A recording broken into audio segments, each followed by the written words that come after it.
Bonjour. Dans quelques minutes, tu vas voir Tomboy de Céline Sciamma, un film français en prise de vue réelle, sorti en 2011. Tu trouves peut-être ça bizarre qu'un film français ait un titre anglais. Et d'ailleurs, qu'est-ce que ça veut dire Tomboy? C'est un mot anglais qui signifie garçon manqué, et qui est souvent employé pour désigner une fille qui s'habille ou se comporte comme un garçon. C'est une expression qui a toujours été péjorative et qui commence à être de plus en plus remise en cause. Parce que qu'est-ce que ça veut dire être une fille? D'être une vraie fille, avec plein de guillemets bien évidemment. Eh bien c'est justement la question que pose le film de Céline Sciamma que tu vas voir dans quelques minutes. Un mot d'ailleurs pour vous présenter cette réalisatrice. Tomboy, c'est son deuxième long métrage, après Naissance des pieuvres, sorti en 2007. Et après Tomboy, elle en a fait 3 autres, Bande de filles, Portrait de la jeune fille en feu et Petite maman. Tu remarqueras peut-être que tous ces titres de films ont en commun de parler d'une fille ou d'une femme. Cela nous indique qu'ils mettent tous en scène des personnages principaux féminins. Ça, c'est devant la caméra. Et derrière, des femmes qui font des films, comme Céline Sciamma, cela n'est pas si courant que ça. Est-ce que tu en connais d'autres? La toute première, elle s'appelait Alice Guy. C'est une pionnière du cinéma qui a réalisé des centaines de films entre 1896 et 1920. Et c'est d'ailleurs la première à avoir réalisé, avant n'importe quel homme, un film de fiction, c'est-à-dire une histoire inventée. Ce film, il s'appelait La Fée aux choux. Après Alice Guy, de rares femmes réalisatrices ont été reconnues au XXe siècle, mais je peux quand même t'en citer 3. La première, c'est Lotte Renninger, une réalisatrice allemande. C'est une pionnière du cinéma d'animation. Elle a donc réalisé un long métrage d'animation, et ça avant Walt Disney, et ce film, c'était Les Aventures du Prince Ahmed. La deuxième, c'est une réalisatrice française qui s'appelle Agnès Varda, et qui a quant à elle commencé à faire du cinéma à un moment important de l'histoire, à la fin des années 50, une période que l'on a appelée la Nouvelle Vague. Elle était la seule femme, au milieu de plein de jeunes réalisateurs, à faire ses premiers films, et elle a continué jusqu'à sa mort en 2019. Enfin, la troisième, c'est une réalisatrice néo-zélandaise, qui habite donc en Nouvelle-Zélande, et qui s'appelle Jane Campion.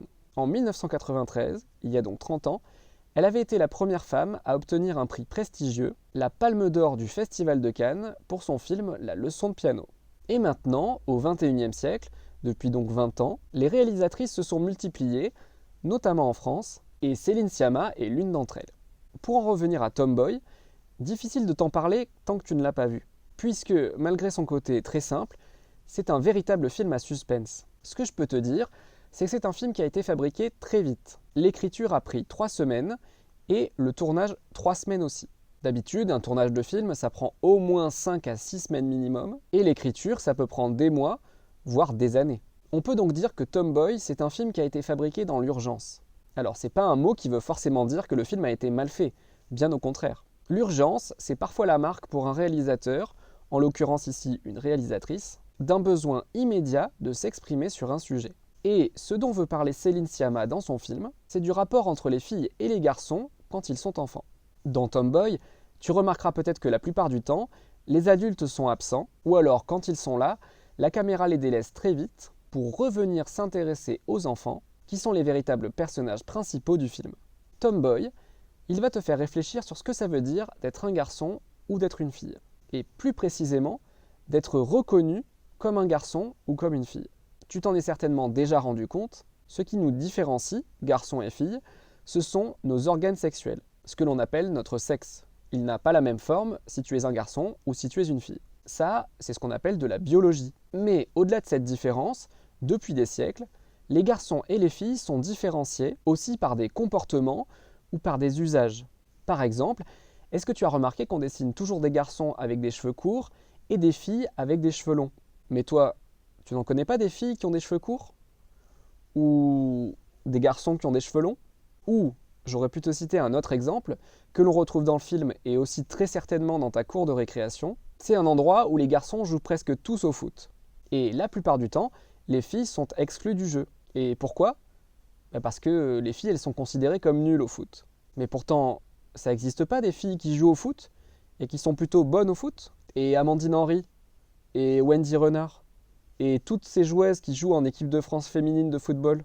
Il y aurait plein d'autres exemples à te donner, et je suis sûr que tu pourras en discuter en classe juste après le film, mais justement, je vais te laisser le voir. Voici donc Tomboy de Céline Sciamma, Merci pour ton attention et je te dis à très bientôt au cinéma.